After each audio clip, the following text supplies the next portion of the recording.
दोस्तों, जैसा कि आपको मालूम है कि हेड टीचर एग्ज़ाम का फॉर्म फिलअप करने की जो अंतिम तारीख है, जो लास्ट डेट है, वो 2 मई है। आप में से ज़्यादातर शिक्षकों ने इस फॉर्म को फिलअप कर दिया होगा। कुछ जो शेष शिक्षक बचे हुए हैं, जिन्होंने इस फॉर्म को अभी तक फिलअप नहीं किया है, शायद उनका जो डॉक्यूमेंट्स होगा उसमें कुछ कमियां होंगी, जिसे वो पूरा करने के बाद वो भी इस फॉर्म को फिलअप कर लेंगे, ऐसा अनुमान है। दोस्तों, फॉर्म फिलअप करने को लेकर के अब कुछ संशय बाकी नहीं रह गया है। जिन्होंने अभी तक इस फॉर्म को फिलअप नहीं किया है, वो भी इसको बखूबी रूप से समझ लिए हैं कि इस फॉर्म को कैसे फिलअप करना है, किन किन डॉक्यूमेंट्स की आवश्यकता पड़नी है। अब ज़रूरत है इससे आगे बढ़ने की। अब आगे क्या बढ़ना है, अब आगे क्या करना है, इसकी तैयारी को लेकर के जो कदम उठाने हैं, तैयारी किस तरह से करनी है, इसमें किन किन चीज़ों की आवश्यकता पड़ेगी, कैसे आपका शेड्यूल होगा, ये सब ज़रूरी हो गया है। क्योंकि बहुत से शिक्षक तो पहले से तैयारी कर रहे हैं, लेकिन ज़्यादातर शिक्षक अब तैयारी करना शुरू करने वाले हैं, इसलिए उनको इसके बारे में समझना बहुत ज़रूरी है। दोस्तों, मैं आज इस वीडियो में आपको एक दिशा निर्देश देने वाला हूँ। देखिए, कहीं से भी कुछ दिशा निर्देश मिले उसे ग्रैब कर लेना चाहिए, और मैं तो आपसे बहुत समय से जुड़ा हुआ हूँ, इसलिए यह मेरा प्रयास होगा कि आपको इस तरह से दिशा निर्देश दूँ कि आप आने वाले एग्जामिनेशन में 100% सफल हो।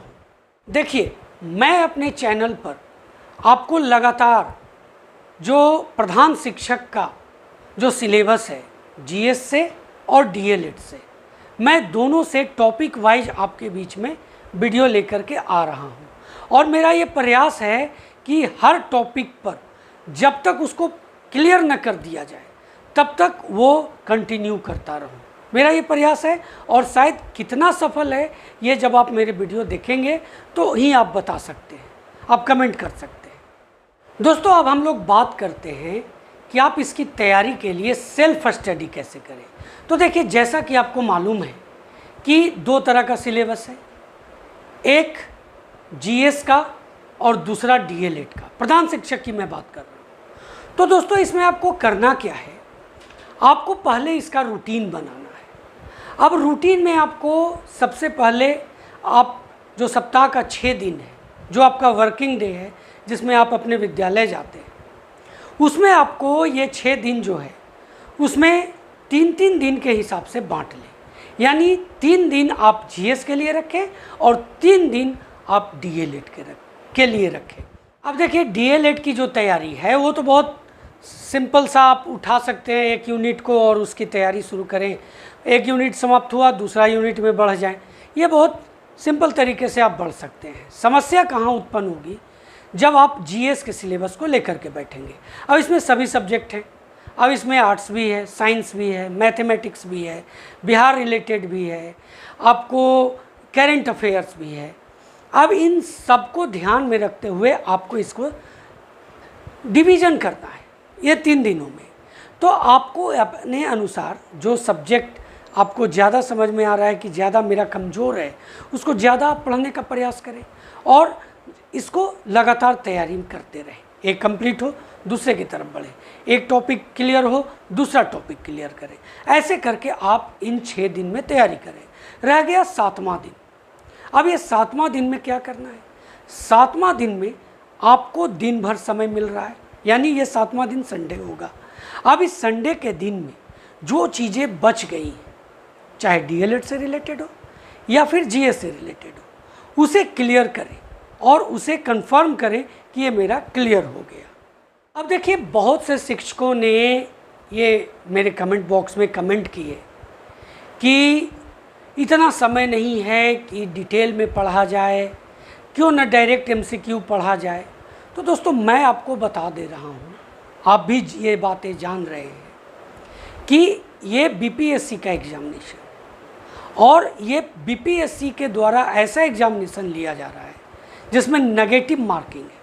और मैं अपने अनुभव से आपको बता रहा हूँ कि सिर्फ अगर आप एमसीक्यू की तैयारी करेंगे तो आपके सामने ज़बरदस्त कन्फ्यूजन क्रिएट होगा, और आप एग्जामिनेशन में जा कर के पूरी तरह से फेलुअर हो सकते हैं। और इससे बचने के लिए आपको क्या करना होगा, डिटेल पढ़ना ही होगा। अगर आप एक बार डिटेल पढ़ लेंगे तो किसी तरह का MCQ आपके सामने आएगा तो चुटकियों में आप उसे क्लियर कर देंगे। दोस्तों, जैसा कि आपका सोच है कि समय कम है, बिल्कुल सही बात है। हो सकता है BPSC इसका एग्जामिनेशन सितंबर अक्टूबर तक ले और आपके सामने लगभग 4 महीने का समय बचता है, पर इसी 4 महीने में ये सारे सिलेबस को भी समाप्त करना है। लेकिन नेगेटिव मार्किंग है और इसको ध्यान में रखते हुए आपको तैयारी करना है, तो डिटेल में तो तैयारी करना पड़ेगा। अब डिटेल में कैसे तैयारी करना है, आउटलाइंस आप देखते जाएं, जो महत्वपूर्ण जो पॉइंट्स हैं जिससे क्वेश्चंस पूछे जाते हैं, आप स्टेप बाय स्टेप उसे क्लियर करते जाएं और फिर उसके बाद एक सेट बनाएं और देखें कि आपकी जो डिटेल में पढ़ाई हुई वो इस MCQ में कितना फ़ायदा कर रहा है।